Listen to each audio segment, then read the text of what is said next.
Inilah pemakaman komponis nasional Nahum Situmorang yang sudah banyak memberikan inspirasi buat anak-anak Danau Toba, khususnya anak-anak orang Batak.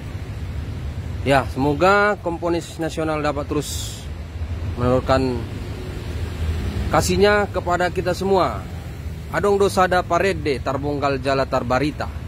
Itulah dia, salah satu syair dari Nahum Situmorang. Dan pemakamannya berada di pemakaman Jalan Gajah Mada, Kota Medan.